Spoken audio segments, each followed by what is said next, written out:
A millionaire inherited a resort from his father and disguised himself as a janitor to test the employees. He was horrified when he heard the manager say something. The sun was setting over the crystal-clear waters of the Florida Keys, painting the sky in golden and reddish hues. The waves gently broke against the shore, creating a natural symphony that usually calmed Jason Blackwood. However, this evening, not even the beauty of the sunset could quell the storm raging inside him. Jason, a 28-year-old man, tall and athletic, stood on the balcony of the presidential suite at the Blue Paradise Resort. His hazel eyes, usually sparkling and full of life, now reflected a mixture of pain and confusion. His brown hair, typically perfectly styled, was disheveled from the countless times he had run his fingers through it in the last few hours. He wore an impeccable black suit, but his tie was loose and the top buttons of his white shirt were undone. In his right hand, he held a barely touched glass of whiskey. The news he had received that morning had changed his life forever. William Blackwood, his father and tourism magnate, had suddenly passed away from a heart attack. The sound of the door opening snapped Jason out of his thoughts. He turned to see Sarah, his mother, enter the room. Despite the evident sadness on her face, Sarah maintained the elegance and poise that characterized her.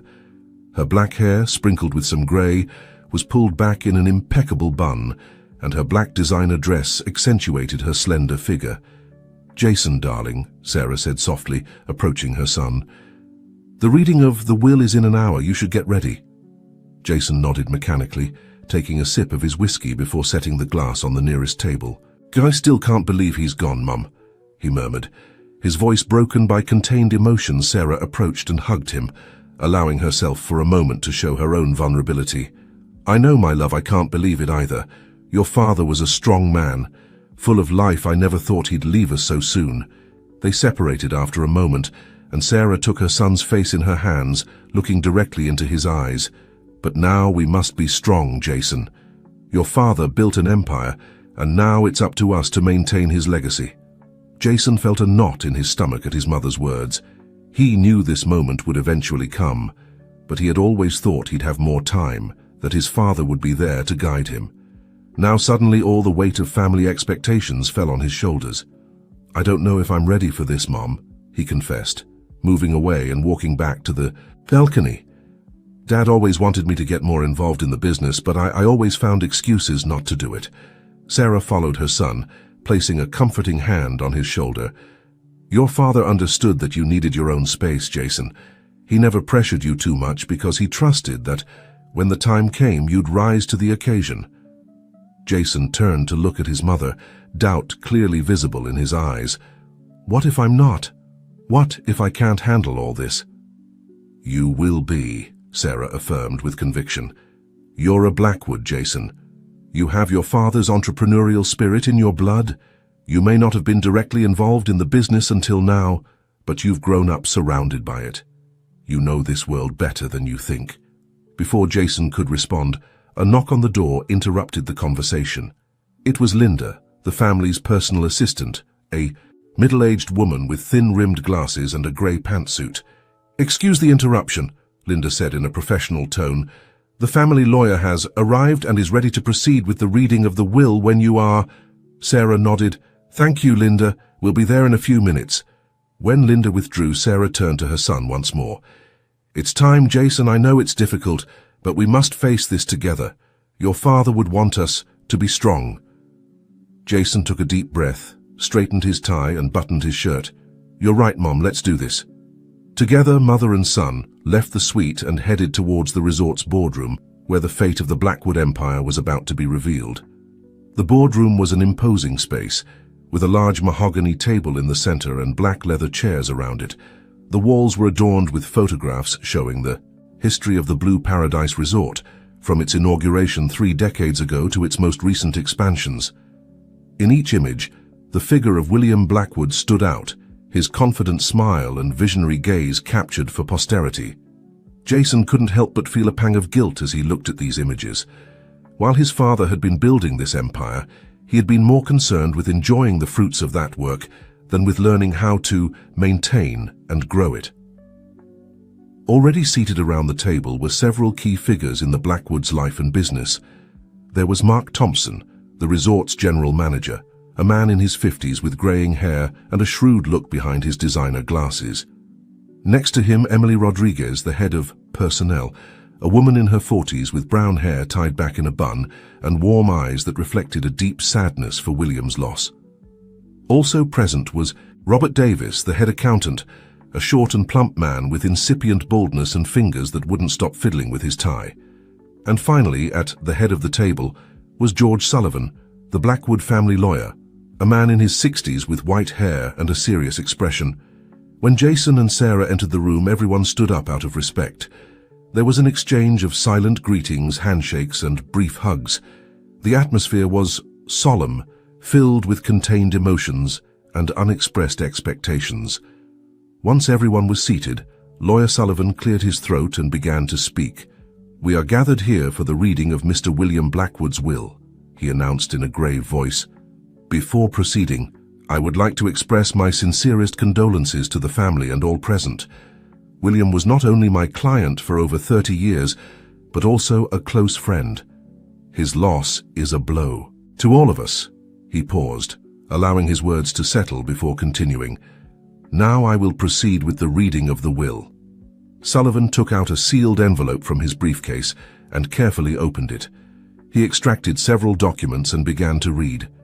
"I, William Blackwood, of sound mind, declare this to be my last will and testament." Jason listened with a mixture of anxiety and fear. Although he had always known he would inherit the family business someday, the reality of that moment hit him hard.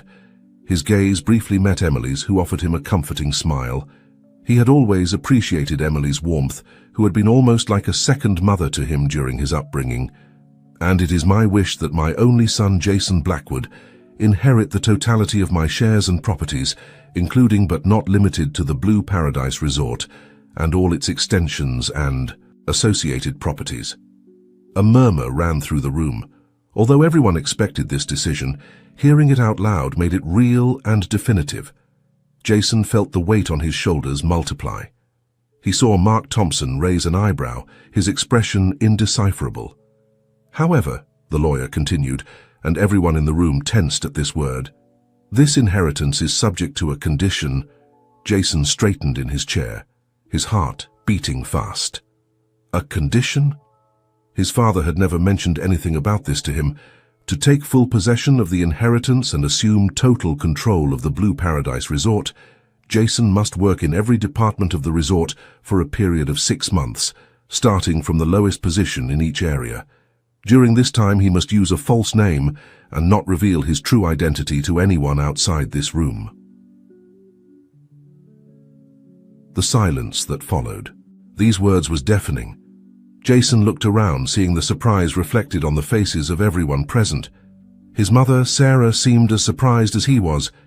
"If Jason successfully completes this 6-month period," Sullivan continued, "he will assume full control of the resort and all associated properties.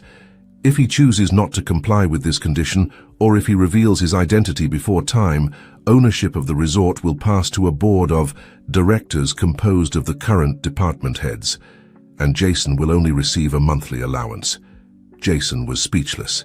He couldn't believe what he was hearing. His father, even after his death, was still challenging him, pushing him to get involved in the business in a way he had never imagined. "Dad," he muttered to himself, a mixture of frustration and admiration in his voice. Lawyer Sullivan continued reading some minor provisions of the will, but Jason barely listened. His mind was trying to process what this condition meant. He would have to abandon his life of luxury, his identity, everything he knew, to completely immerse himself in the workings of the resort from the most basic level. When Sullivan finished reading, the room was silent for a few moments. It was Sarah who spoke first.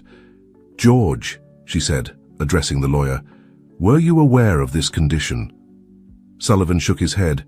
"William gave me this sealed envelope a few months ago, with strict instructions not to open it until this moment. I'm as surprised as all of you." Mark Thompson cleared his throat. "If I may," he said, his voice soft but firm, "I believe Mr. Blackwood has once again demonstrated his genius.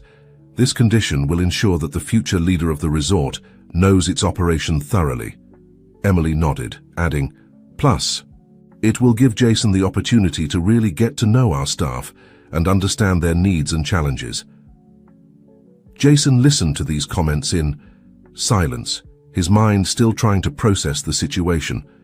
Finally, he stood up, all eyes turning to him.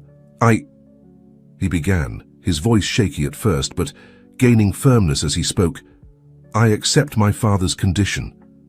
I know I haven't been as involved in the business as I should have been, but I'm willing to learn, to work hard, and to honor my father's legacy." Sarah took her son's hand, her eyes shining with pride and concern in equal measure. "Jason, are you sure? 6 months is a long time, and you'll have to give up everything you know." Jason nodded, a new determination shining in his eyes. "I'm sure Mom-Dad always wanted me to truly understand the business, and now I see why it's time for me to take on my responsibility, lawyer." Sullivan stood up. "Very well then. According to William's instructions, the 6-month period will begin in a week. During this time, Jason, you must prepare for your new identity. The rest of you," he said, looking at Mark, Emily, and Robert, "must keep the secret of Jason's true identity. Is that clear?" Everyone nodded solemnly. "Excellent," Sullivan continued. "Now, there are some additional details we need to discuss." As the lawyer continued to talk about the legal and logistical aspects of the situation, Jason allowed himself a moment to reflect. His life was about to change drastically. He would go from being the playboy heir to a simple maintenance employee. The idea both terrified and excited him in equal measure. He looked at the photos of his father on the walls, the smiling and confident face of William Blackwood. For the first time in a long time, Jason felt he truly understood his father. This final challenge was William's ultimate gift, the opportunity for Jason to prove himself, not just to others, but to himself. "I'll make you proud, Dad," Jason thought, a new determination burning inside him. The following days passed in a whirlwind of activity. Jason had to prepare for his new life as Jack, the name he had chosen for his alter ego. With the help of Emily, who had offered to oversee his transformation, Jason began to plan the details of his new identity. One afternoon, while reviewing the final details in Emily's office, Jason couldn't help but express his doubts. "Emily, do you think I can really do this? Do you think I can fool everyone and live as a common employee for 6 months?" Emily, who was reviewing some documents, looked up and gave him a warm smile. "Jason, I've watched you grow up. I know you have a good heart, and that you're more capable than you think. Your father wouldn't have proposed this challenge if he didn't believe you could overcome it."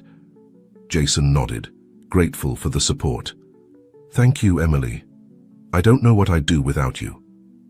You've always been there for me, even when I was a spoiled brat." Emily laughed softly. "Oh, you had your moments, but I always knew there was a good man underneath all that rich kid facade." Her expression turned more serious. "Jason, there's something I need to tell you. Your father, he and I were very close. He wasn't just my boss, but also a dear friend." Jason looked at her curiously. He had always noticed that his father had a special respect for Emily, but he had never thought much about it. Emily continued, "William confided many things about the resort to me, about his plans for the future. He wanted me to guide you through this process, but without interfering too much. He wanted you to discover things for yourself." "What do you mean?" Jason asked, intrigued. Emily sighed deeply. "Just that there's more to this resort than meets the eye, Jason. Your father built something special here, something that goes beyond a simple business. I hope that during these 6 months you can discover what Blue Paradise really means." Before Jason could ask more, the office door burst open. Mark Thompson entered, his face a mask of barely contained irritation. "Emily, I need to talk to you about the new vendor contracts," Mark said, deliberately ignoring Jason. Emily stood up, her expression changing to one of professionalism. "Of course, Mark. Jason, do you mind if we continue this later?" Jason nodded, noticing the tension in the air. As he headed for the door, he couldn't help but notice the cold look Mark gave him.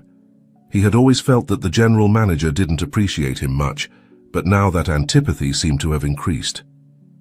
As he left the office, Jason came face to face with Robert, the head accountant, who seemed about to knock on the door. "Oh, Jason," Robert said, clearly surprised. "I didn't expect to see you here." "I was just finalizing some details with Emily," Jason responded, noticing the nervousness in Robert's voice. Right, Robert muttered, passing by Jason to enter the office. "If you'll excuse me."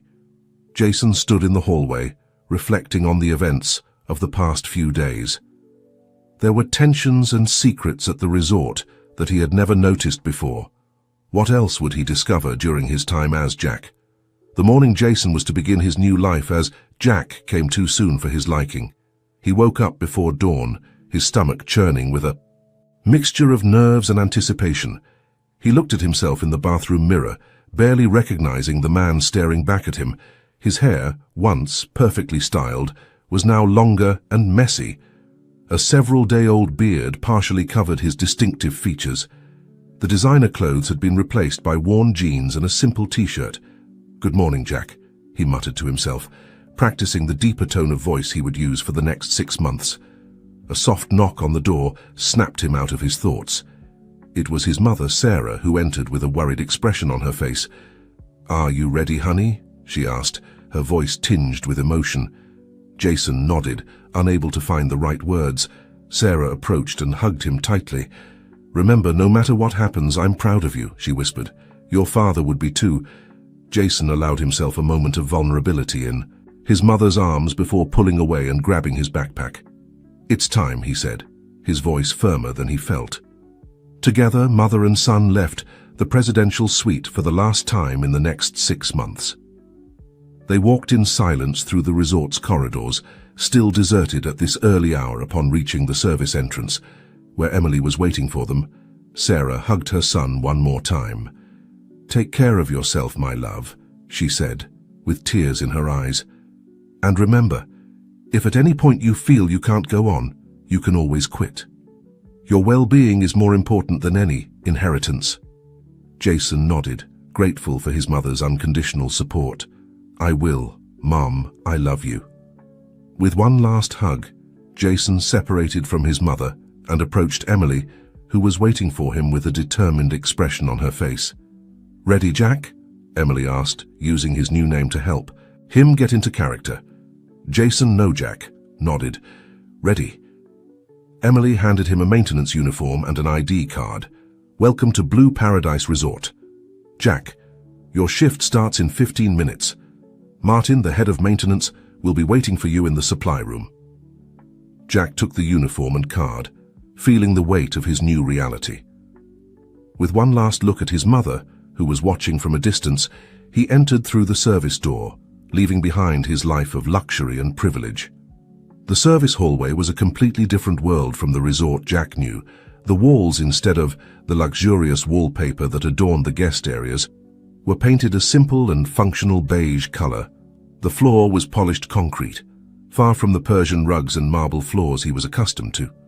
As he walked towards the supply room, Jack crossed paths with several employees starting their shifts. Some looked at him curiously, others barely paid him attention, immersed in their own morning routines. For the first time in his life, Jack experienced what it was like to be completely anonymous, just another face in the crowd. Upon reaching the supply room, he met Martin, a robust man in his 50s, with a thick mustache and calloused hands that spoke of years of hard work. "You must be the new guy, Jack," Martin said, evaluating him with a critical look. "I hope you're ready to work hard. We don't tolerate slackers here." Jack nodded, trying to project a confidence he didn't feel. "Yes, sir.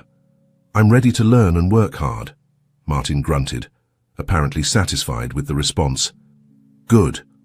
Put on the uniform and follow me. We have a lot to do before the guests wake up." As he changed in the small dressing room adjacent to the supply room, Jack couldn't help but think about how surreal the whole situation was. Just a week ago, he was the heir to the resort, living a life of luxury and comfort. Now, he was about to start his first day as a maintenance employee, preparing to clean bathrooms and fix leaky faucets. As he left the dressing room, he saw his reflection in a small mirror hanging on the wall. The dark blue uniform of the maintenance staff was a bit big on him, making him look younger and less sure of himself. For a moment, he felt a pang of panic. Could he really do this for 6 months? "Jack, move it!" Martin's voice snapped him out of his thoughts. The toilets aren't going to clean themselves. Jack took a deep breath, squared his shoulders, and followed Martin out of the supply room. His new life had officially begun. The first hours of his shift were a whirlwind of activity. Martin took him from one side of the resort to the other, showing him the basic tasks he was expected to perform. Cleaning bathrooms, changing burnt-out light bulbs, picking up trash from the gardens, and a dozen other tasks that Jack had never considered before. To his surprise, Jack discovered that the physical work had a calming effect on his restless mind. Focusing on scrubbing a toilet or raking fallen leaves prevented him from obsessing over his situation or worrying about the future. However, the reality of his new position hit him hard when, while cleaning the main pool bathroom, a guest entered and began using the urinal without even looking at him. Jack, who had always been the center of attention wherever he went, suddenly felt invisible. Mid-morning, during a brief break, Jack found himself in the staff cafeteria, surrounded by employees chatting and laughing, completely unaware of his true identity. He sat alone in a corner, observing and listening, trying to absorb everything he could about this new world. It was then that he noticed a young woman sitting a few tables away. She had dark hair pulled back in a practical ponytail and wore the uniform of the resort's waitresses. What caught Jack's attention was the intensity with which the young woman was studying a thick book in front of her, completely ignoring the lively conversation around her. Intrigued, Jack got up to throw the remains of his coffee in the trash can near the young woman's table. As he passed by her, he glanced at the book. It was an advanced accounting text. "Interesting reading for the break," Jack commented before he could stop himself. The young woman looked up, surprised. For a moment. Jack feared he had made a mistake in speaking to her, but then she smiled, a warm smile that lit up her entire face. "I'm studying for my exams," she explained. "I work here to pay for college." Jack nodded, impressed by her dedication. "I'm Jack," he introduced himself, extending his hand. "Today is my first day in maintenance." "Olivia," she responded, shaking his hand. "Waitress and part-time accounting student, welcome to Blue Paradise, Jack." Before they could continue their conversation, Martin's voice resonated in the cafeteria. "Jack, break's over. We have a leak in Suite 305. Jack quickly said goodbye to Olivia and ran towards Martin, but he couldn't help looking back one more time. Olivia had already returned to her book, but there was something about her that had caught his interest. As he followed Martin to Suite 305, Jack reflected on his morning. It had been exhausting, confusing, and in many ways humbling, but it had also been revealing. In just a few hours, he had seen more of the inner workings of the resort than in his entire previous life. And as he prepared to face his next challenge, a leaky pipe and an angry guest, Jack realized that maybe, just maybe, his father had known exactly what he was doing by giving him this test. Perhaps these 6 months wouldn't just be an obstacle to overcome, but an opportunity to grow and learn. With that thought in mind, Jack picked up his toolbox and entered Suite 305, ready to face whatever fate and capricious pipes had in store for him. As the days passed, Jack began to adapt to his new routine. He would wake up before dawn, put on his maintenance uniform, and immerse himself in a world of hard work and constant challenges. Each day brought new tasks and problems to solve, from broken air conditioners to difficult guests. One morning, while repairing a broken lounge chair by the main pool, Jack noticed Mark Thompson, the general manager, speaking heatedly with a man he didn't recognize. Both were far enough away that Jack couldn't hear their conversation, but Mark's body language indicated he was upset. Intrigued, Jack tried to move closer discreetly, pretending to pick up some fallen leaves. It was then that he caught fragments of the conversation. "You can't keep raising the prices," the unknown man was saying. "Our agreement was clear. Things have changed. Mark responded in a low but firm voice. "With William's death, we need—" At that moment, Mark noticed Jack's presence and abruptly stopped talking. He gave Jack a withering look before leading the man to a more private location. Jack remained thoughtful. What kind of deals was Mark making, and why had his father's death changed things? He made a mental note to pay more attention to Mark's activities in the future. As he finished repairing the lounge chair, Jack saw Olivia walking along the edge of the pool, carrying a tray with drinks for the guests. He noticed how she moved with grace and efficiency, smiling and chatting with the clients as she served their cocktails. However, he could also see the tiredness in her eyes, the slight trembling in her hands after hours of carrying heavy trays. Impulsively, Jack approached her when she finished serving the drinks. "Hi, Olivia," he greeted her with a smile. "Looks like you've had a busy morning." Olivia turned, surprised at first, but then returned his smile. "Oh, hi, Jack. Yes, it's been crazy. The heat makes everyone want to drink more than usual." "I can imagine." Jack nodded. Then, without thinking too much, he added, "Hey, what do you say we grab a coffee together during the break? Well, if you have time to rest, of course." Olivia seemed to hesitate for a moment, but then her smile widened. "You know what, that sounds great. I could use a break and some company that isn't asking me for another piña colada." They both laughed and agreed to meet in the staff cafeteria during their next break. The rest of the morning flew by for Jack.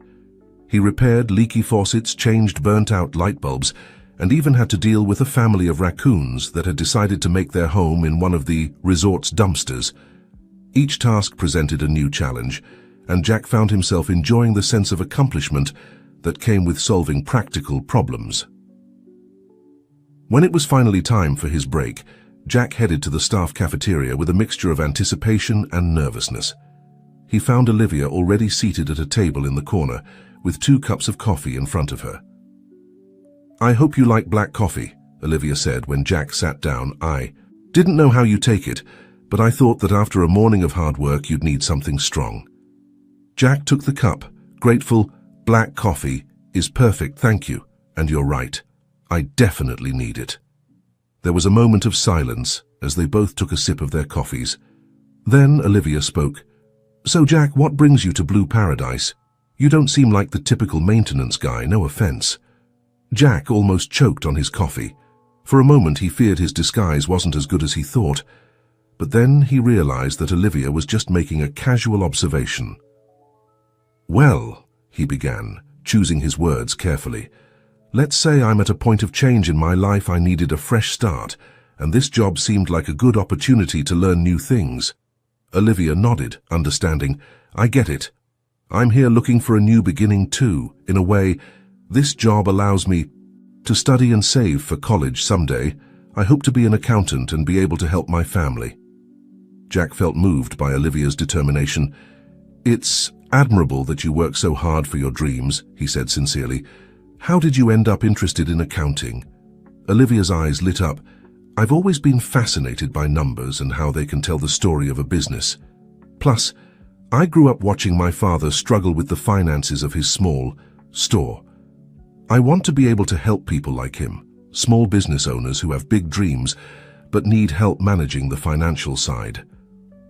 As Olivia spoke, Jack couldn't help but feel impressed by her passion and vision.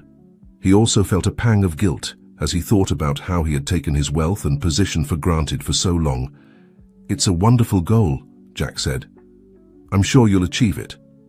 Olivia smiled, a little embarrassed. "Thank you. Sometimes it's hard, especially when I'm exhausted after a long shift and still have to study, but I know it will be worth it in the end." Jack was about to respond when he noticed Mark Thompson entering the cafeteria. The general manager looked worried and stressed, very different from his usual cool composure. Mark looked around the cafeteria, his eyes briefly stopping on Jack and Olivia before continuing his search. "Are you okay?" Olivia asked, noticing the change in Jack's expression. Yes, I'm fine," Jack replied, turning his attention back to Olivia. "I just remembered that I have to finish fixing an air conditioner before my shift ends." Olivia looked at her watch and sighed. "Speaking of shifts, mine is about to start again. Thanks for the coffee and the chat, Jack." It's been nice to have a conversation that doesn't involve taking drink orders. They both stood up, and for a moment there was an awkward silence. Then Olivia gave Jack a quick hug. "See you around," she said with a smile before hurriedly leaving the cafeteria. Jack stood there for a moment, a goofy smile on his face. But when he saw Mark leave the cafeteria with a frustrated expression, his smile faded. He remembered the conversation he had witnessed earlier and wondered what was really going on in the resort his father had built. With a sigh, Jack threw away his empty coffee cup and prepared to return to work. He had a feeling that the coming months were going to be much more complicated than he had imagined. As the weeks passed, Jack became more and more adapted to his new life as a maintenance employee. His hands, once soft and well cared for, were now full of calluses and small cuts, a testament to the hard work he performed day after day. His skin, once pale from hours spent in air-conditioned offices, was now tanned by the Caribbean sun. But the changes weren't just physical. Jack began to notice how his perspective on the resort and its employees was gradually changing. He no longer saw Blue Paradise simply as a source of income or a family legacy, but as a living organism maintained by the effort and dedication of hundreds of people. One afternoon, while repairing an ice machine in the main kitchen, Jack overheard a conversation between two cooks that caught his attention. "I'm telling you, something weird is going on," one of them was saying in a low voice. "The supply orders have changed. We're receiving lower quality ingredients, but the prices on the menu are still the same." "Shh," the other replied, looking nervously around. "You shouldn't talk about that. You know what happened to Miguel when he started asking questions." Jack pretended to be concentrating on the ice machine, but his mind was quickly processing this new information. Were they lowering the quality of the ingredients? And what had happened to Miguel? Before he could hear more, Emily entered the kitchen. The cooks immediately changed the subject, talking loudly about the day's menu. Emily looked around the kitchen until her eyes landed on Jack. Jack," she said quickly, correcting herself. "Could you come with me for a moment? I need your help with something." Jack nodded, wiping his hands on his uniform before following Emily out of the kitchen. She led him to a deserted hallway before speaking. "How are you handling everything?" she asked in a low voice, concern evident on her face. "I'm fine," Jack replied, surprised by the question. "It's different, but I'm learning a lot." Emily nodded, but her expression remained serious. "Listen, Jack, I know you've probably noticed unusual things happening at the resort." Jack tensed. Did Emily know what he had heard in the kitchen? "I just want you to know," Emily continued, "that your father trusted me. He asked me to watch over you, to help you if you needed it. If you see or hear anything that worries you, you can come to me. Do you understand?" Jack nodded slowly, processing Emily's words. "Thank you," he finally said. "I'll keep that in mind." Emily gave him a small smile before walking away, leaving Jack with more questions than answers. That night, as he prepared to sleep in the small room he shared with two other maintenance employees, Jack couldn't stop thinking about everything he had discovered. The lower quality ingredients, Mark's suspicious conversation he had witnessed, Emily's cryptic words. He realized that Blue Paradise hid more secrets than he had imagined, and he, as Jack, was in a unique position to uncover them. As he fell asleep, Jack made a decision. He wasn't just going to work hard and learn about the resort's operations. He was going to investigate to discover what was really going on in his father's legacy. What he didn't know was that this decision would lead him down a path full of dangers, secrets, and perhaps even love. Jason, Blackwood's real challenge was about to begin. The sun was barely peeking over the horizon when Jack was already up, preparing for another day of work at Blue Paradise Resort. Almost 2 months had passed since he began his new life as a maintenance employee, and each day brought new challenges and discoveries. As he put on his uniform, Jack mentally reviewed his plan for the day. In addition to his usual tasks, he was determined to investigate further the irregularities he had noticed at the resort. Emily's words still echoed in his mind. "If you see or hear anything that worries you, you can come to me." But Jack wasn't sure if he could fully trust her or anyone else. As he left the room he shared with other employees, he ran into Olivia in the hallway. She smiled at him, and Jack felt his heart skip a beat. "Good morning, early bird," Olivia greeted him. "Ready for another day in paradise?" Jack laughed. "As ready as one can be to clean pools and fix air conditioners. How about you, ready to serve mimosas to grumpy tourists?" Olivia made a comic grimace. "Oh, I can't wait, especially since I have an exam after my shift today. Nothing like studying advanced accounting with the smell of sunscreen, right?" "Hey, you're doing great," Jack said, his tone turning more serious. "I really admire your dedication." "Olivia, seriously." For a moment they both stood in silence, looking into each other's eyes. Jack felt the urge to say something more, to express the feelings that had been growing inside him over the past few weeks. But before he could do so, the walkie-talkie on his belt came to life. "Jack, we need you in the presidential suite. There's a problem with the jacuzzi," Martin's voice resonated. Jack sighed. "Duty calls, good luck on your exam. Olivia, I'm sure you'll do great." "Thanks, Jack," she replied with a smile. "Be careful with that jacuzzi. You don't want to end up looking like a wrinkled prune." With one last shared laugh, they both separated to begin their respective workdays. The presidential suite was a world apart from the rest of the resort. As he walked through the luxuriously decorated hallways, Jack couldn't help but feel a pang of nostalgia for his old life. Just a few weeks ago, he would have been the guest in a suite like this, not the maintenance man called to fix the jacuzzi. As he entered the suite, Jack was surprised to see Mark Thompson, the general manager, speaking in a low voice with a man he didn't recognize. The stranger was tall and thin, with an impeccable suit that screamed, "Old money." When they noticed Jack's presence, both men abruptly fell silent. "Ah, the maintenance staff," Mark said, with a condescending tone that made Jack have to suppress a grimace. "The jacuzzi isn't working properly. Fix it quickly and quietly. We don't want to disturb our distinguished guest." The man in the suit looked at Jack with a mixture of disdain and boredom before turning back to Mark. "Make sure this is resolved quickly, Thompson, and remember our conversation. Things must proceed as planned." With those cryptic words, the man left the suite, leaving Jack and Mark alone. For a moment, Mark seemed to forget Jack's presence, his face a mask of worry and calculation. Then, as if putting on a mask, his expression returned to its usual professional coldness. "Well?" Mark snapped. "What are you waiting for? Fix the jacuzzi and get out of here." Jack nodded silently and headed to the main bathroom. As he worked on the jacuzzi, his mind was racing. Who was that man? And what was it that needed to proceed as planned? Each day seemed to bring more questions than answers. After an hour of work, Jack managed to repair the jacuzzi. When he came out of the bathroom, he was surprised to find the suite empty Mark had left, probably to attend to other resort matters. But something caught Jack's attention, a manila envelope that slightly protruded from the edge of a partially open drawer in the desk.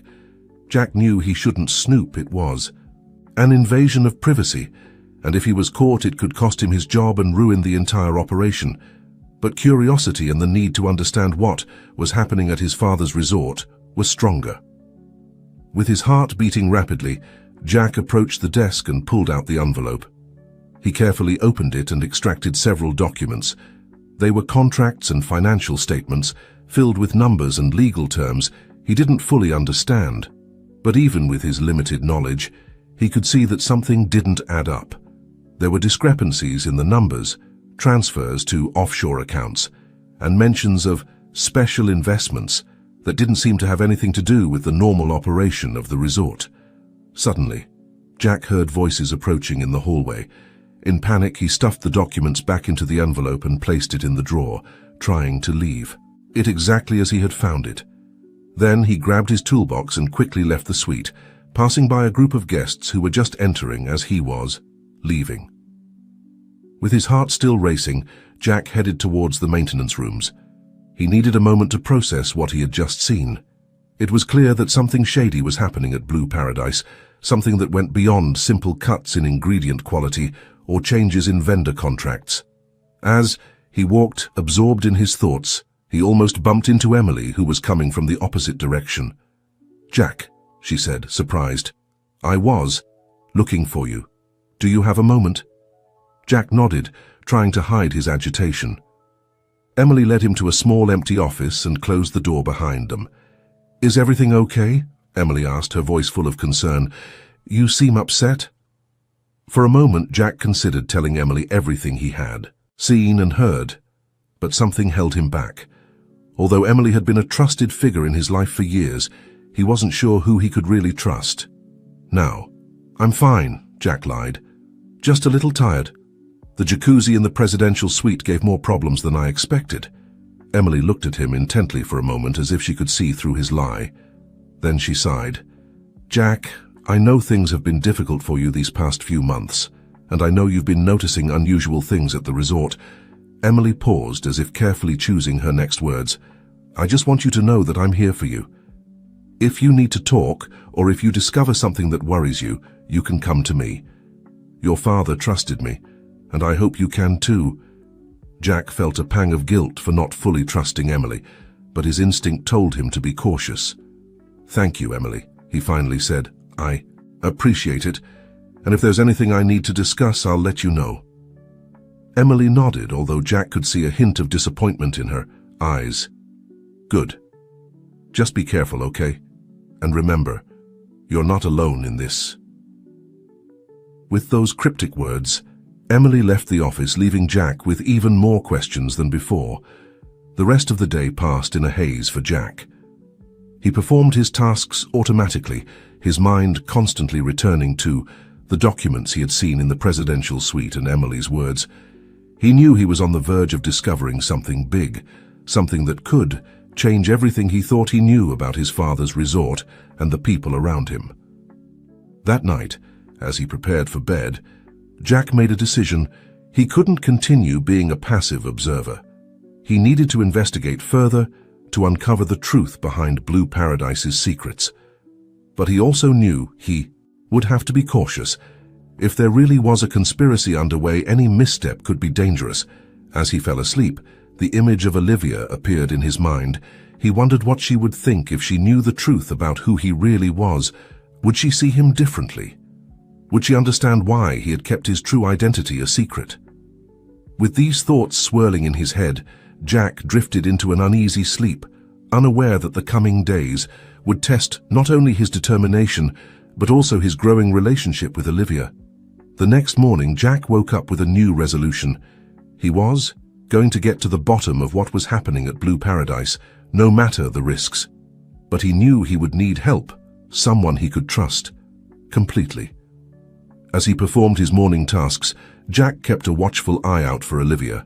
He found her during the lunch break, sitting alone at a table in the staff cafeteria, her nose buried in an accounting book. "Mind if I join you?" Jack asked, tray in hand. Olivia looked up and smiled, that warm gesture that always made Jack's heart skip a beat. "Of course not. It's always a pleasure to have company that doesn't ask me to explain the difference between debit and credit." Jack laughed as he sat down. "Well, I can't promise I won't ask you that at some point. My knowledge of accounting is pretty limited." "Oh, come on," Olivia teased. "I'm sure a smart guy like you could learn it quickly if you wanted to."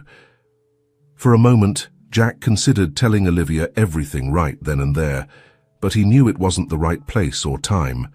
Instead, he decided to test the waters. "Olivia," he began, lowering his voice, "have you noticed anything strange lately at the resort?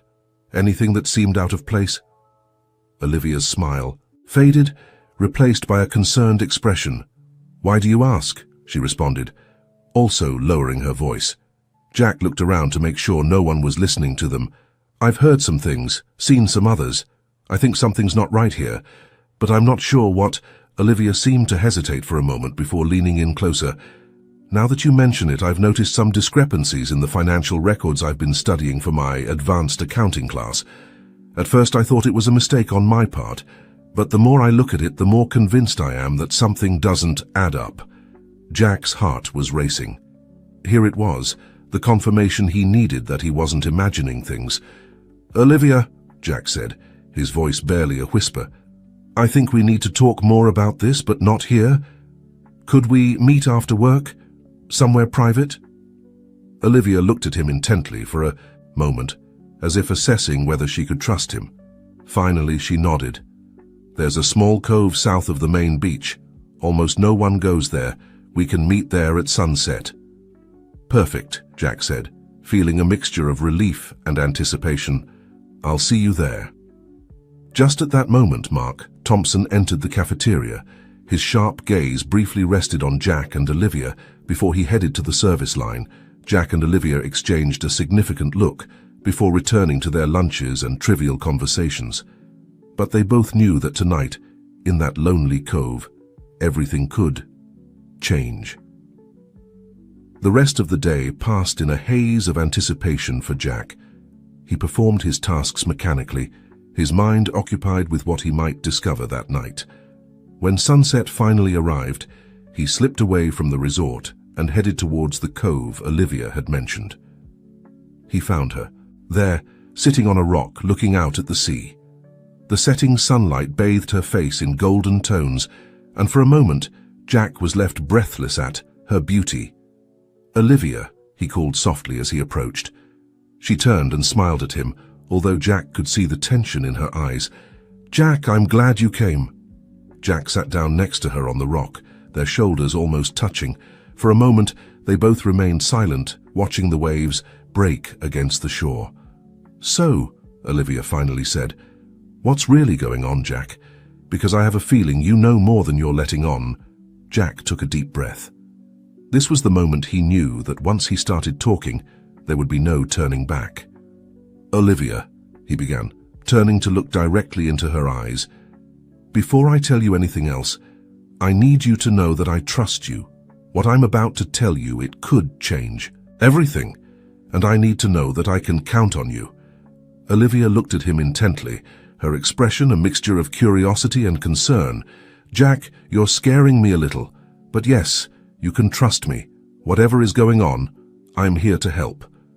Jack took a deep breath. It was now or never. "My name isn't Jack," he finally said. "I'm Jason Blackwood, son of William Blackwood, the owner of the resort." Olivia's jaw dropped, her eyes widening in surprise and disbelief. What? But how? Why? Jason proceeded to tell her everything. His father's death, the will, the condition of working 6 months at the resort under a false identity. As he spoke, he saw a series of emotions pass across Olivia's face: surprise, confusion, and finally, understanding. "So, all this time," Olivia murmured when Jason finished his explanation. "I'm sorry for deceiving you," Jason said sincerely. "It was never my intention to hurt anyone, especially you, but I needed to maintain my cover." Olivia remained silent for a moment, processing all the information. Finally, she looked at Jason with a new determination in her eyes. "Okay, Jack." "No, Jason," she said, correcting herself. "I understand why you did it, and now I understand why you were so interested in the resort's irregularities. What have you discovered?" Jason felt a wave of relief at seeing that Olivia wasn't rejecting him. He told her about the documents he had seen in the presidential suite, the suspicious conversations he had overheard, and his suspicions about Mark Thompson. "I think someone is diverting funds from the resort," Jason concluded, "and I suspect Mark is involved somehow, but I need concrete evidence before I can do anything about it." Olivia nodded, her accountant's mind already working on the implications. "The discrepancies I noticed in the financial records, it all makes sense now, Jason. I think I can help you track the money trail. If we work together, we could uncover what's really going on." Jason felt a surge of gratitude and affection towards Olivia. "You'd do that, I know it's asking a lot and it could be dangerous." "Of course I'll do it," Olivia interrupted firmly. "This resort provides jobs for hundreds of people. If someone is stealing or doing something illegal, we need to stop them. Besides," she added with a small smile, "I've always wanted to be a kind of accounting detective." Jason couldn't help but smile at her enthusiasm. "Thank you, Olivia. You don't know how much your support means to me." For a moment they looked into each other's eyes, and Jason felt something change between them. He was no longer just Jack, the maintenance guy, but Jason Blackwood, with all the weight and responsibility that entailed. But in Olivia's eyes he saw that it didn't matter. She saw him for who he really was. Just when it seemed the moment might lead to something more, a noise in the nearby bushes startled them.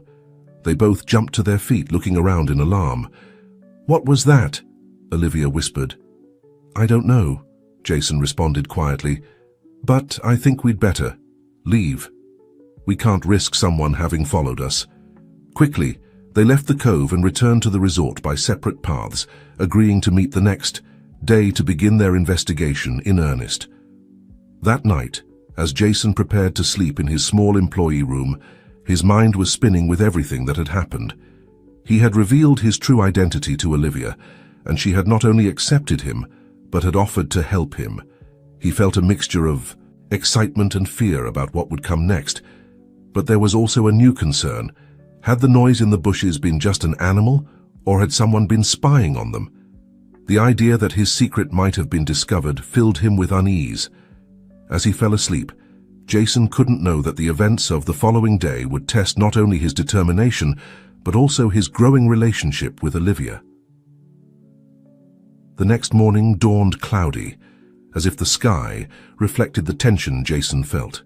He quickly dressed in his maintenance uniform, more aware than ever of his role as Jack. Every interaction, every look, now seemed charged with new meaning.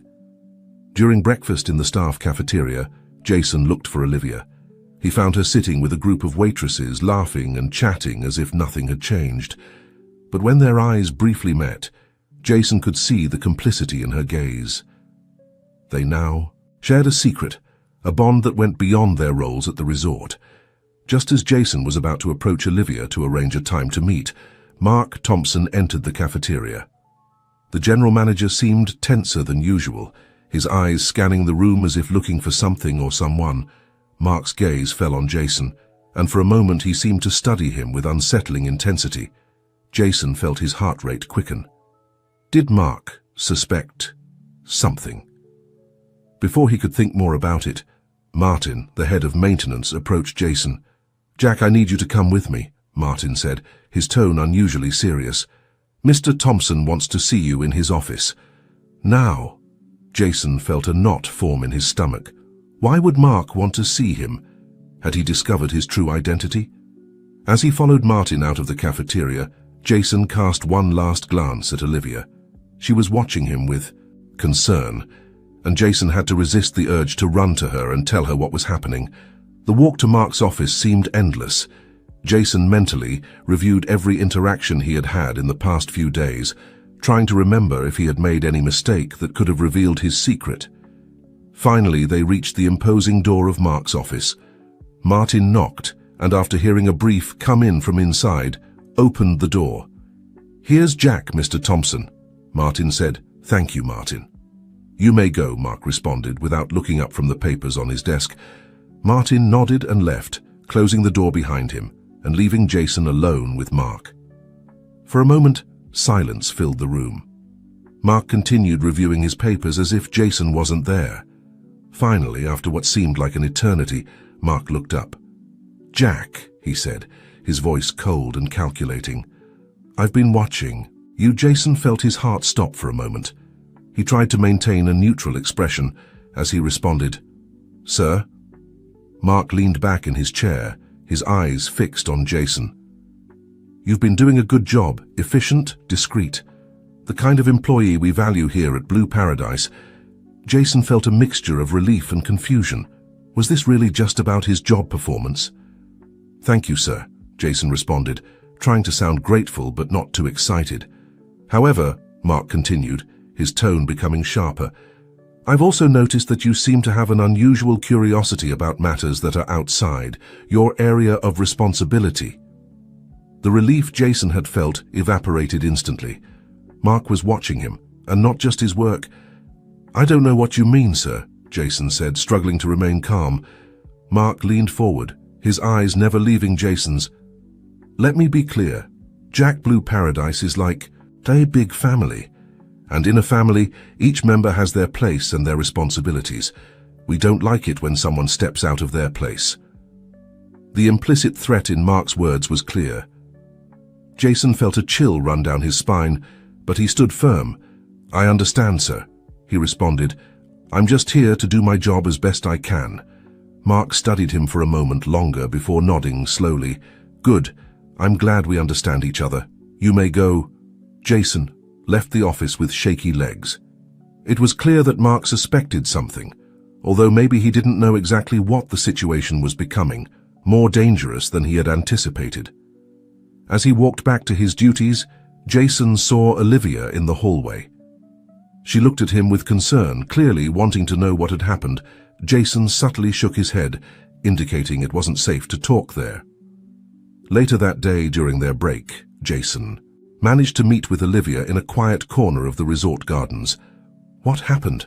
Olivia asked in a low voice, concern evident in her voice. "Does Mark suspect something?" Jason quickly told her about the strange conversation in Mark's office.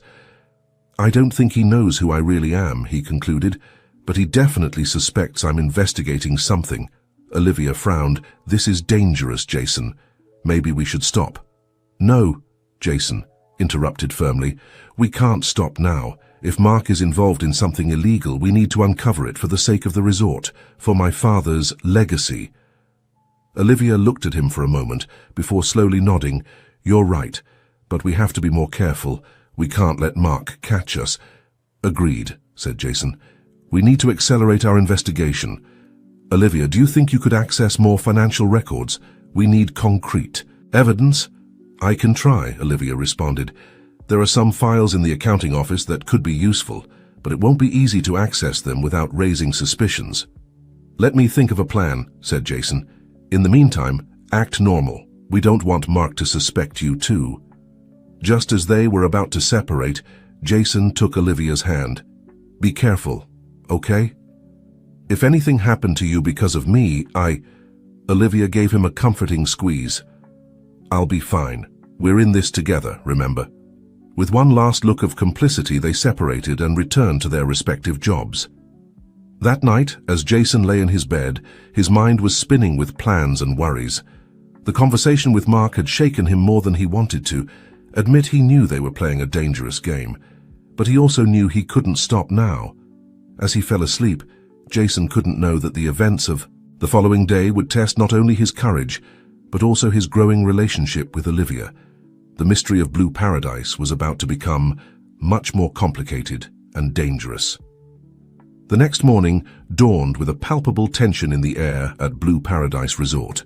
Jason, still under his identity as Jack, woke up before dawn, his mind already working on the details of the plan he had been elaborating during the night. As he dressed in his maintenance uniform, he mentally reviewed each step. He knew that what he was about to do was risky, but he also knew he had no other choice if he wanted to uncover the truth about what was happening at his father's resort. As he left his room, he came face to face with Robert, the head accountant. The man seemed nervous, his eyes moving quickly from one side of the hallway to the other. "Good morning, Robert," Jason greeted, trying to maintain a casual tone. Robert started, as if he hadn't noticed Jason's presence until that moment. "Oh, good morning, Jack, right?" Jason nodded, noticing the sweat beading on Robert's forehead. "Are you all right? You seem a bit agitated." "Me? No, I'm fine," Robert quickly responded, his voice a little higher than normal.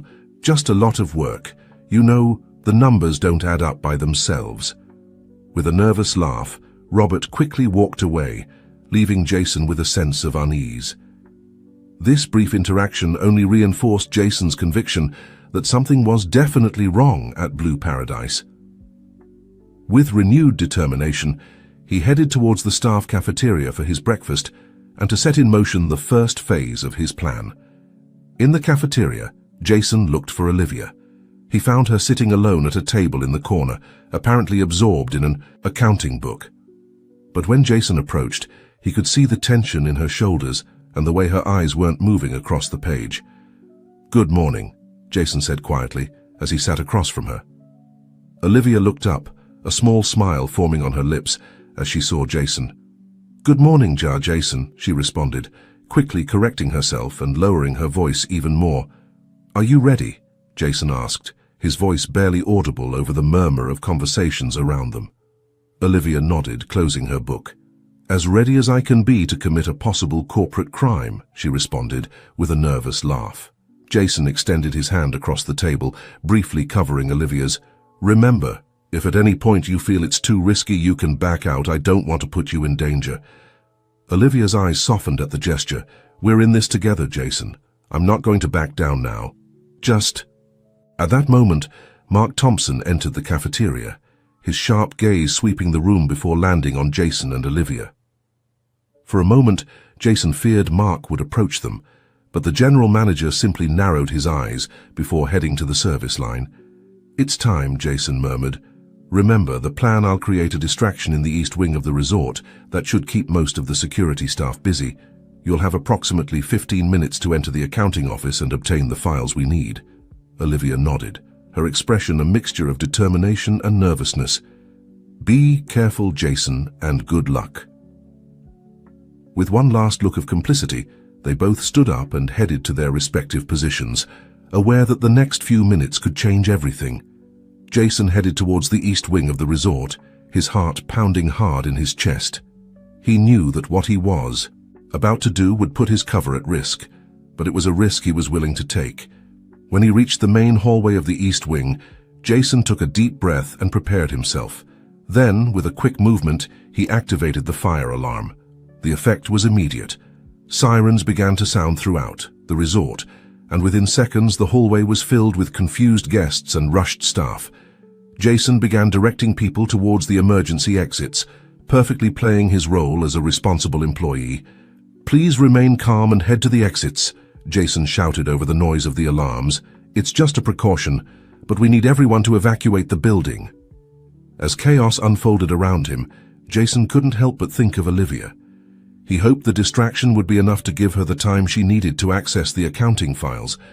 At the other end of the resort, Olivia took advantage of the confusion to slip into the accounting office. With trembling hands, she began searching through the file cabinets, aware that every second counted. Come on," she muttered to herself as she quickly flipped through the documents. "It has to be here somewhere." Finally, her eyes fell on a folder labeled Special Investments. With her heart pounding, Olivia opened the folder and began scanning its contents. What she saw left her breathless. There were records of transfers to offshore accounts, falsified invoices, and what appeared to be bribes disguised as consulting expenses. It was worse than she and Jason had imagined. Quickly, Olivia took out her phone and began taking photos of the most incriminating documents. She was so focused on her task that she didn't hear the door open behind her. Well, what do we have here?" Olivia froze, fear running down her spine like an ice cube. Slowly, she turned around to find herself face to face with Mark Thompson. The general manager was standing in the doorway, a cold smile on his face. "Olivia, dear, I didn't expect to find you here, especially during an emergency evacuation." Olivia tried to stay calm, her mind working frantically to find a plausible excuse. "Mr. Thompson, I was looking for some files I needed for my accounting class. With all the confusion, I thought it would be a good time to—" "Save the excuses," Mark interrupted, his voice sharp as a knife. "We both know that's not true. The question is, what am I going to do with you now?" Olivia's fear transformed into determination. She wasn't going to let Mark intimidate her. "What's happening here is illegal, Mr. Thompson. You can't get away with it." Mark laughed, a humorless sound that made Olivia shudder. "Oh, my dear Olivia, you have no idea what you're getting into. This goes far beyond you, me, even the resort." He took a step forward, his expression becoming threatening. "Now, you're going to give me that phone and we're going to have a long conversation about your future. At this resort and maybe about your future in general." Olivia stepped back, her back hitting the file cabinet. She was trapped, and she knew it. But just when she thought all was lost, a familiar voice resonated from the hallway. "Olivia, are you in here? We need to evacuate." It was Jason. Olivia had never been so happy to hear his voice. Mark cursed under his breath. "This isn't over," he hissed before turning around and quickly leaving the office just as Jason appeared in the doorway. "Olivia, what?" Jason began, but he stopped short when he saw the panicked expression on Olivia's face. "What happened?" "Mark," Olivia managed to say, her voice shaky. "He caught me, Jason. He knows we're investigating. We have to get out of here now." Without wasting a second, Jason took Olivia's hand and led her out of the office. Together, they ran through the resort's hallways, blending in with the last groups of people evacuating the building. Once outside, in the relative safety of the resort gardens, Jason took Olivia to a secluded corner, away from prying ears. "Are you okay?" he asked, his eyes scanning Olivia's face for signs of injury. Olivia nodded, still shaking slightly. "I'm okay, scared but okay." Then, with trembling hands, she took out her phone. "Jason, I got it. I have evidence of what's going on. It's worse than we thought." Jason took the phone and began reviewing the photos Olivia had taken. With each image, his expression became grimmer. "This is incredible," he murmured. "Fun diversion, bribes Olivia. This could destroy everything my father worked for." "I know," Olivia responded quietly. "What are we going to do now?" Jason looked up, his gaze meeting Olivia's. At that moment, they both realized that there was no turning back. They were fully involved in something much bigger and more dangerous than they had imagined. "We need to talk to Emily," Jason finally said. "She said my father trusted her. Maybe she can help us understand what's really going on here." Olivia nodded, but before she could respond, they noticed Mark Thompson walking towards them, his expression a mask of barely contained fury. "We have to go," Jason whispered urgently. "Now." Hand in hand, Jason and Olivia slipped away among the crowd of confused guests and employees, aware that each step was taking them deeper into a mystery that threatened to change everything. As they ran, Jason couldn't help but think about how everything had changed in such a short time. He had arrived at the resort, thinking his biggest challenge would be learning to work as a common employee. Now, he found himself in the middle of a conspiracy that threatened not only his inheritance, but possibly also his life and Olivia's. The night had fallen over Blue Paradise Resort, enveloping the place in a cloak of darkness that seemed to reflect the growing tension in the air. Jason and Olivia, still shaken by the day's events, found themselves hidden in a small maintenance shed on the outskirts of the resort, trying to process everything that had happened and decide their next move. "I can't believe Mark caught us," Olivia whispered, her voice still trembling from the adrenaline. "Do you think he suspects who you really are?" Jason shook his head, running a hand through his hair in a gesture of frustration. "I don't think so. If he knew I was Jason Blackwood, he would have made his move much earlier, but now he knows we're investigating, and that puts us in danger." Olivia nodded, taking out her phone to review once more the photos she had taken of the incriminating documents. "Jason, this is big. We're talking about millions of dollars diverted, falsified contracts, possible connections to organized crime." Her voice broke on the last part, the magnitude of what they had discovered finally hitting her with full force. Jason moved closer to her, putting a comforting hand on her shoulder. "I know, it's overwhelming, but now we have evidence. We can do something about it." "But what?" Olivia asked, looking at him with a mixture of fear and determination in her eyes. "We can't just go to the police if Mark is involved. Who knows how many more people are? We could be putting our lives in danger." Jason remained silent for a moment, considering their options. Finally, he made a decision. "We have to talk to Emily. My father trusted her, and right now, she's the only person I think we can trust." Olivia nodded slowly. "Okay, but how are we going to get to her without Mark seeing us? He probably has all the security staff looking for us." "I have an idea," said Jason, a spark of his old confidence shining in his eyes. "But it's going to require us to trust each other completely. Are you willing to take the risk with me, Olivia?" Olivia looked at him intently for a moment, and Jason could see the internal struggle in her eyes. Finally, she took his hand and squeezed it firmly. "I'm with you, Jason, to the end." With a plan in mind, Jason and Olivia stealthily left the maintenance shed. The night covered them, but every shadow seemed to hide a potential threat. They moved quickly and silently through the resort's gardens, avoiding lit areas and main paths. They reached the back of the main building, where they knew Emily's office was located. Jason pointed to a window on the second floor. "That's the window to her office," he whispered. "I'm going to climb up and try to get in. You stay here and keep watch. If you see anyone approaching, whistle like a tropical bird, okay?" Olivia nodded, though worry was evident on her face. "Be careful, Jason." Jason gave her a reassuring smile before he began climbing up the vine that covered the building's wall.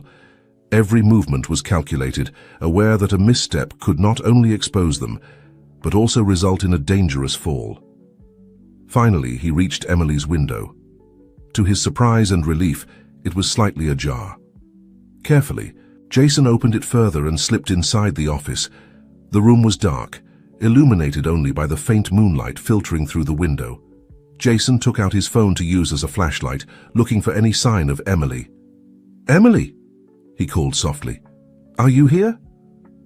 Suddenly, a lamp turned on in the corner of the office, revealing Emily sitting in an armchair, a calm expression on her face that contrasted strongly with the situation.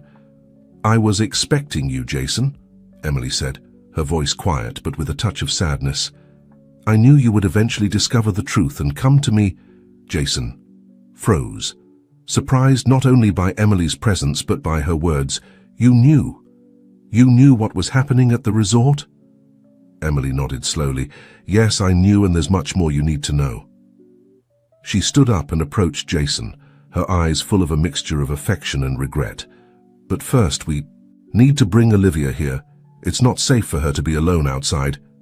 Jason, still stunned by this revelation, nodded mechanically and went to the window to signal Olivia. In a matter of minutes, she too was in the office, looking with confusion between Jason and Emily. "Sit down, both of you," Emily said, pointing to a sofa. "We have a lot to talk about, and time is not on our side." Jason and Olivia sat down, their hands instinctively finding each other, seeking comfort in each other's touch. Emily looked at them for a moment, a sad expression crossing her face. "What you're about to hear will change everything you think you know about Blue Paradise and William Blackwood. Are you prepared for that?" Jason and Olivia exchanged a look. Before nodding, Emily took a deep breath and began her story. "Blue Paradise wasn't always the luxurious resort it is today," Emily began. "Many years ago, when your father acquired it, Jason, it was little more than a run-down motel on a forgotten beach. But William saw the potential, not just for a successful business, but for something more." Emily paused, as if searching for the right words. "Your father was a man with a vision, Jason.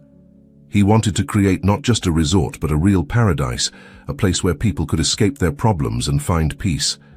But to do that, he needed money. A lot of money." Jason felt his heart rate quicken. He had the feeling he was about to discover something that would forever change the image he had of his father. "That's when William made a deal," Emily continued. "A deal with powerful and dangerous people, people who could provide the money he needed, but who also demanded something in return." "What kind of people?" Olivia asked, her voice barely a whisper. Emily looked at her with a grave expression. "The kind of people you don't want to be indebted to. Let's call them unconventional investors." Jason felt a knot form in his stomach. "Are you saying my father did business with criminals?" Emily nodded slowly. "Your father believed he was doing the right thing, Jason. He thought he could use that money to create something beautiful, something that would benefit many people. And in many ways, he succeeded. Blue Paradise has provided employment to hundreds of people, boosted the local economy, brought joy to thousands of tourists. But the cost, the fund diversions, the falsified contracts," Olivia interrupted. "All of that was to pay these investors, wasn't it?" "Yes," Emily confirmed. "William managed to maintain a delicate balance for years. He used part of the resort's profits to pay the investors, while reinvesting the rest in improving the place and in community projects. But lately things were becoming more complicated." "What do you mean?" Jason asked, dreading the answer. Emily sighed deeply. The investors wanted more. They threatened to expose everything. If William didn't increase the payments, your father was under immense pressure, Jason. I believe that may have contributed to his heart attack." Jason stood up abruptly, unable to contain his agitation. "I can't believe it.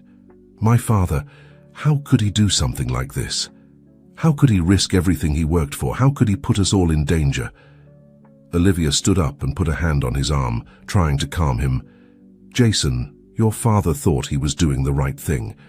Maybe not in the right way, but his intentions, Intentions don't matter when you're dealing with criminals, Jason snapped, though he immediately regretted his tone when he saw the hurt expression on Olivia's face.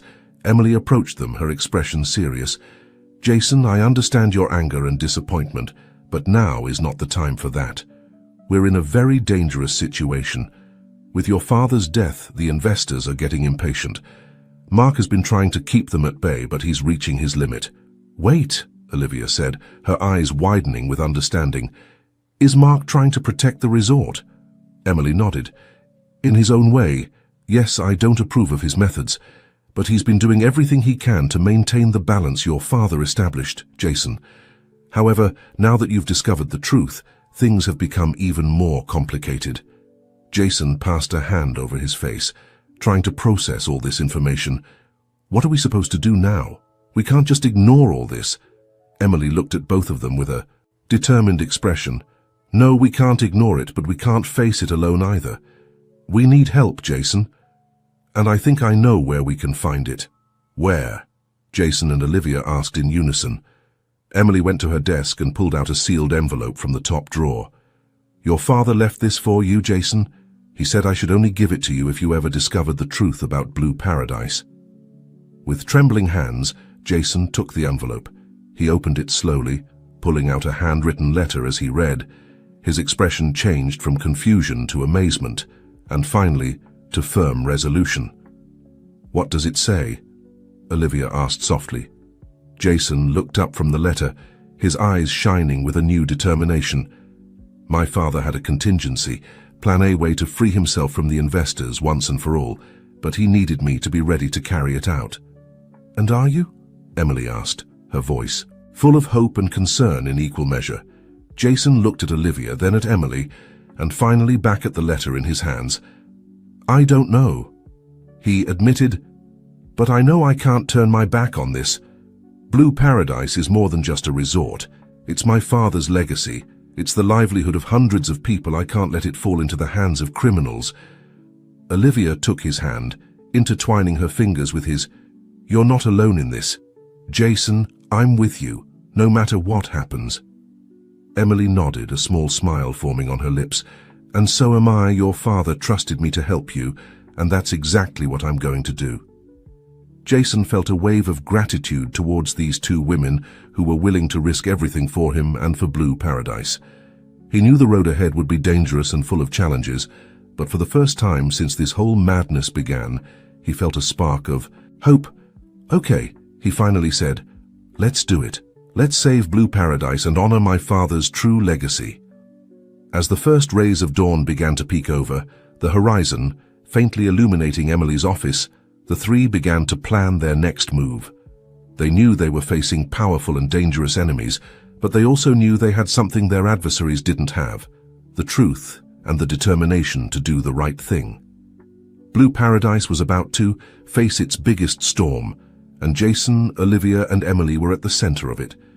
But together, maybe, just maybe, they could not only survive the storm, but emerge stronger on the other side. The real test was just beginning, and the fate of Blue Paradise hung by a thread. The first rays of the sun filtered through the curtains of Emily's office, illuminating the tired but determined faces of Jason, Olivia, and Emily. They had spent the entire night planning, discussing and preparing for what was to come. William Blackwood's contingency plan was bold and risky, but it was their best hope for saving Blue Paradise. Let's go over the plan one more time, Jason said, his voice tired but firm. Olivia, you'll be in charge of compiling and organizing all the evidence we have about the illegal activities, Emily. You'll coordinate with the trustworthy employees to ensure the resort continues to function normally while we carry out our plan. Both women nodded, their expressions a mixture of nervousness and determination. And you, Jason? Olivia asked, concern evident in her voice. Jason took a deep breath before responding, I'll confront Mark and the investors. It's time they know who I really am and what I plan to do. Emily put a hand on Jason's shoulder. It's dangerous, Jason. These men will stop at nothing to protect their interests. I know, Jason responded, his gaze fixed on his father's letter. But my father believed I could do it, and I believe it too. Besides, I have something they don't expect. "What's that?" Emily and Olivia asked in unison. Jason smiled, a flash of his old confidence shining in his eyes, the truth and the determination to do the right thing, no matter the cost. With one last exchange of looks, the trio separated to set their plan in motion.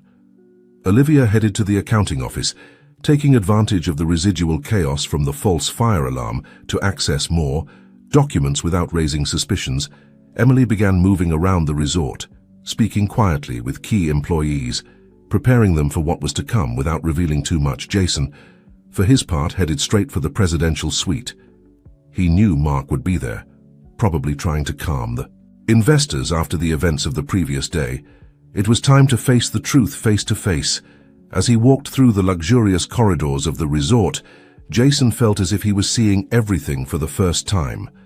Every detail, from the luxurious carpets to the elegant chandeliers, reminded him of his father's dream, a dream that had been corrupted by greed and fear, but a dream that could still be saved. Upon reaching the door of the presidential suite, Jason took a deep breath and knocked firmly. For a moment there was only silence. Then the door opened, revealing a visibly surprised Mark Thompson.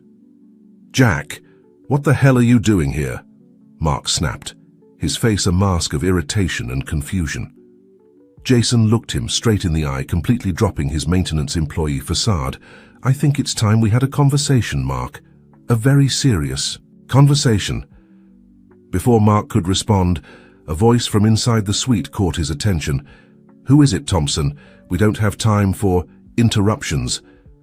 Jason recognized that voice. It was the man in the expensive suit he had seen talking to Mark days ago. Without waiting for an invitation, Jason pushed Mark aside and entered the suite. The man in the suit was sitting in a leather armchair, surrounded by two other intimidating-looking men. They all turned to look at Jason with a mixture of surprise and annoyance. "Gentlemen," Jason said, his voice firm and clear, "allow me to introduce myself properly. My name is Jason Blackwood, son of William Blackwood and rightful heir to Blue Paradise Resort." The silence that followed this statement was deafening.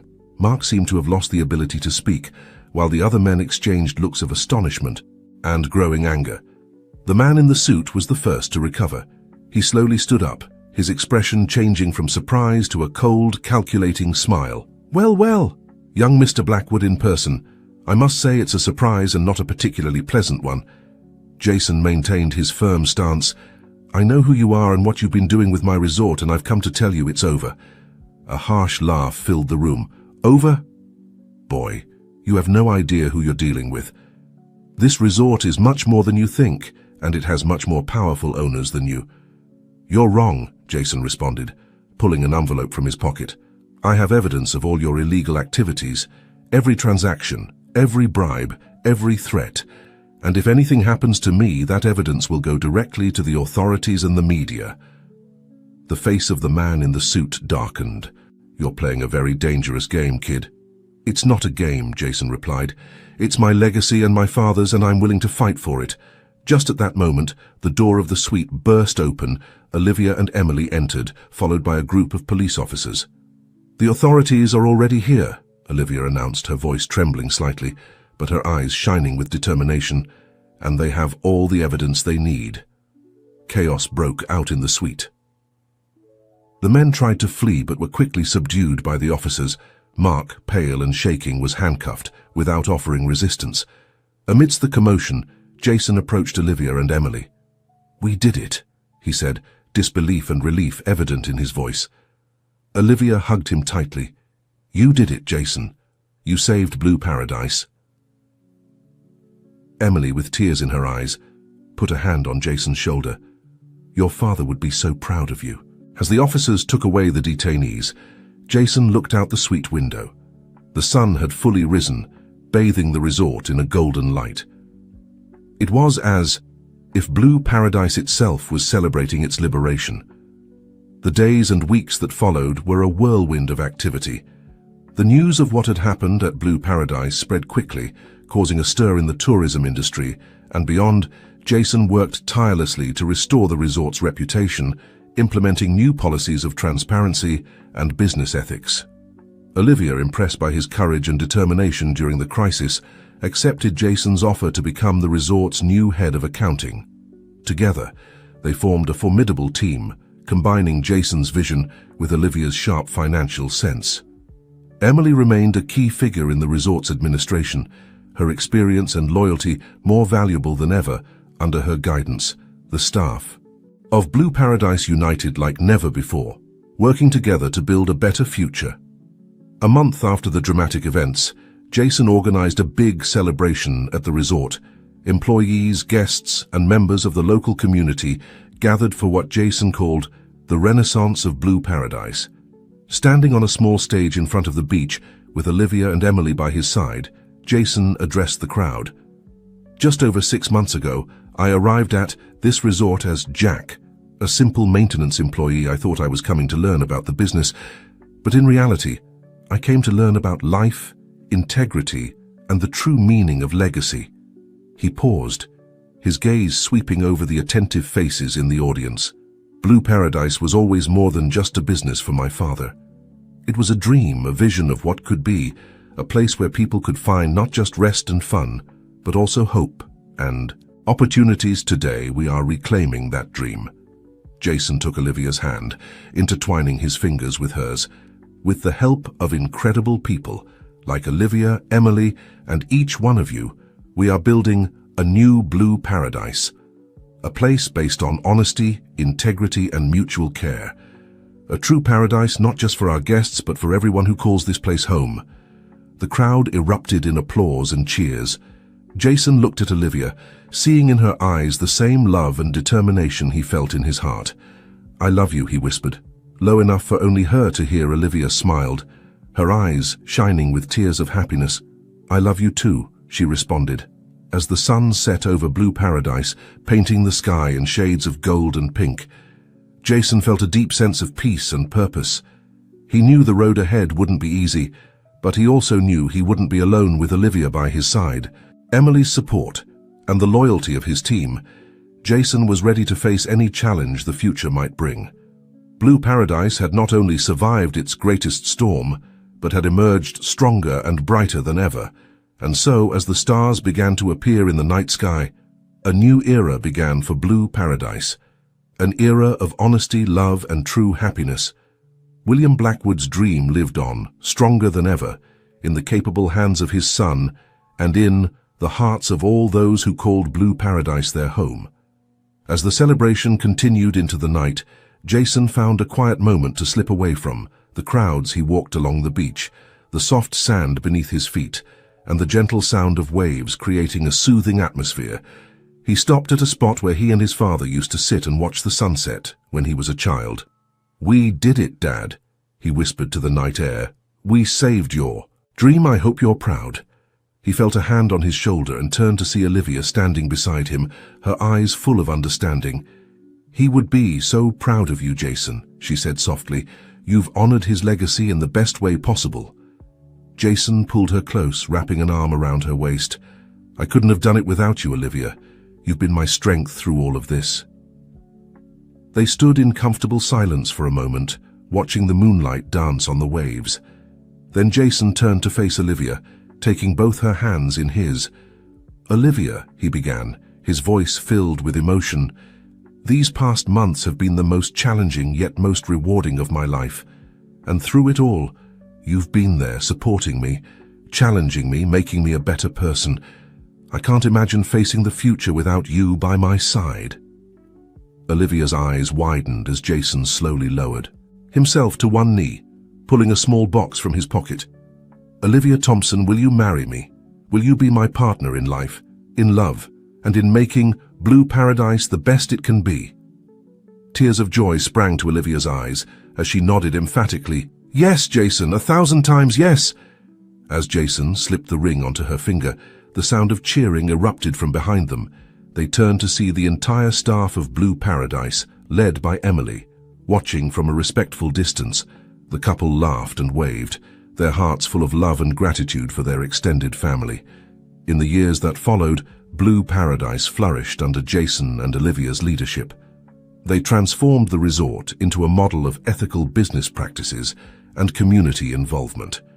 The resort became known not just for its luxury and beauty, but for its commitment to sustainability and social responsibility. Emily remained a crucial part of the team, serving as a mentor to both Jason and Olivia. Her wisdom and experience helped guide the resort through the challenges of growth and change.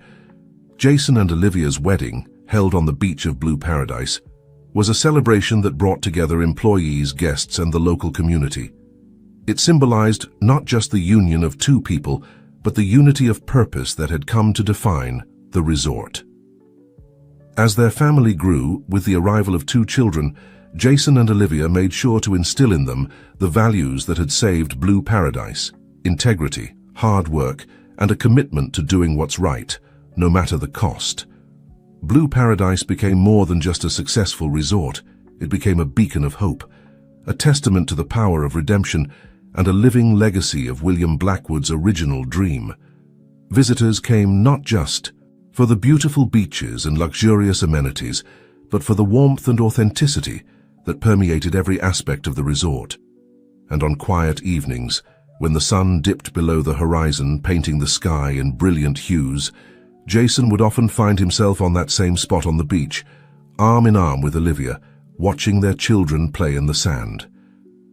In those moments, he felt a profound sense of peace and gratitude.